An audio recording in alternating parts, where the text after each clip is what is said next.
शुभ प्रभात। मंगलवार 17 जून 2025 संयुक्त राज्य अमेरिका, यूरोप और पश्चिम एशिया की आज की कुछ प्रमुख खबरें यहाँ दी गई हैं। संयुक्त राज्य अमेरिका ट्रम्प G7 विस्तार पर विचार कर रहे हैं और व्यापार समझौतों पर बात कर रहे हैं।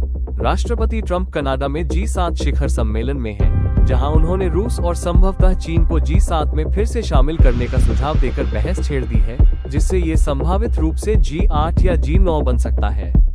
उन्होंने तर्क दिया कि यदि रूस समूह में बना रहता तो यूक्रेन में संघर्ष टाला जा सकता था। ट्रम्प ने यूनाइटेड किंगडम के साथ एक व्यापार समझौते को अंतिम रूप देने की भी घोषणा की, जिसका लक्ष्य दोनों देशों के सामानों पर शुल्क कम करना है। आप्रवासन चिंताएं और यात्रा प्रतिबंध का विस्तार। एक नई रिपोर्ट इंगित करती है कि कई विदेशियों के लिए अमेरिकी सपना फीका पड़ रहा है, जिसमें कई देशों में अमेरिका के प्रति राय खराब हो रही है।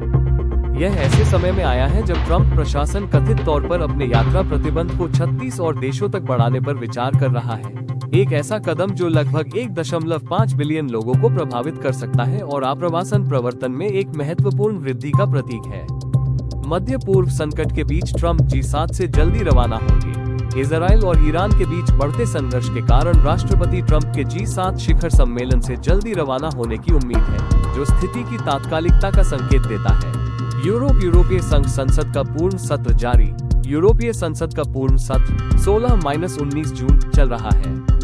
आज और इस सप्ताह की प्रमुख चर्चाओं में शामिल है बाल यौन शोषण कानून। बाल यौन शोषण से निपटने के लिए यूरोपीय संघ व्यापी कानूनों को अद्यतन करने पर बहस, जो तकनीकी प्रगति और पीड़ित सहायता पर केंद्रित है।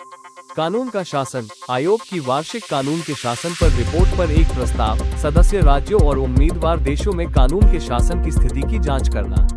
रिकवरी और रेजिलिएशन सुविधा RRF कार्यान्वयन। यूरोपीय संघ के कोविड-19 के बाद के रिकवरी फंड को कैसे लागू किया गया है, इस पर चर्चा। गाजा संकट और यूरोपीय संघ इजराइल समझौता। गाजा में मानवीय संकट और यूरोपीय संघ इजराइल एसोसिएशन समझौते पर बहस। एयरलाइन हड़ताल से यात्रा में अराजकता। फिनलैंड में चल रही एयरलाइन हड़तालों के कारण महत्वपूर्ण यात्रा बाधाओं का सामना करना पड़ रहा है, जिसमें 10,000 से अधिक यात्री प्रभावित हुए हैं। ये पूरे यूरोप में यात्रा उद्योग को प्रभावित करने वाले श्रम विवादों की एक व्यापक प्रवृत्ति को उजागर करता है। यूक्रेन युद्ध अपडेट। यूरोपीय संसद में रूस के यूक्रेन पर युद्ध की मानवीय लागत पर चर्चा जारी है। रूस ने हाल ही में एक आदान प्रदान में अपने सैनिकों के शव भी सौंपे हैं, जिसे कीव एक निंदनीय कदम बता रहा है। पश्चिम एशिया इजराइल ईरान संघर्ष तेज हुआ। इजराइल और ईरान के बीच सीधा संघर्ष लगातार बढ़ रहा है। ड्रोन फैक्ट्री का भंडाफोड़। ईरान का दावा है कि उसने तेहरान में एक कथित मोसाद लिंक ड्रोन फैक्ट्री का भंडाफोड़ किया है और 2 व्यक्तियों को गिरफ्तार किया है। ये बढ़े हुए तोड़फोड़ मिशन के आरोपों के बीच आया है। लगातार हमले। इजराइल ईरान पर अपने सैन्य हमले जारी रखे हुए है। कथित तौर पर ईरानी राज्य टीवी के मुख्यालय पर बमबारी कर रहा है। ईरान ने सुबह तक इजराइल पर लगातार हमलों की कसम खाई है। 9वें हमले की पुष्टि की है। हताहत और क्षति। दोनों पक्ष नुकसान पहुंचा रहे हैं, जिसमें महत्वपूर्ण नागरिक हताहत और बुनियादी ढांचे को नुकसान की सूचना मिली है। रिपोर्टों से पता चलता है कि एक इजरायली हमले में ईरान के रिवोल्यूशनरी गार्ड्स के खुफिया प्रमुख जनरल मोहम्मद काज़ेमी की मौत हो गई।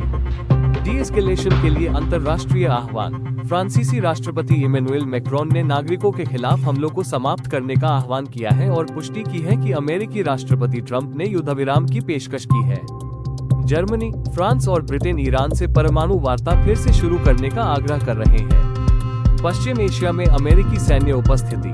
पेंटागन ने संघर्ष बढ़ने के साथ पश्चिम एशिया में अमेरिकी सैन्य उपस्थिति को मजबूत करने की योजना की घोषणा की है, जिसमें कथित तौर पर 43,000 अमेरिकी सैनिक हाई अलर्ट पर हैं। वित्तीय प्रभाव। कच्चे तेल की कीमतों में तेज वृद्धि के बाद थोड़ी गिरावट आई है और सोने की कीमतें भी कम हुई हैं, क्योंकि बाजार घटनाक्रमों और डी-एस्केलेशन की उम्मीदों पर नजर रख रहे हैं। चीन ने नागरिकों से इजराइल छोड़ने का आग्रह किया। इजराइल में चीनी दूतावास ने अपने नागरिकों से बढ़ते संघर्ष का हवाला देते हुए भूमि सीमा क्रॉसिंग के माध्यम से देश छोड़ने का जल्द से जल्द आग्रह किया है। हूथी की संलिप्तता। यमन के हूथी विद्रोहियों ने तेहरान के साथ समन्वय में इजराइल पर मिसाइलें दागने का दावा किया था और कथित तौर पर मध्य पूर्व में अमेरिकी ठिकानों पर फिर से हमले शुरू करने पर विचार कर रहे हैं। कृपया इस वीडियो को लाइक करें, चैनल को सब्सक्राइब करें और अपना समर्थन दें ताकि यह चैनल आगे बढ़ सके।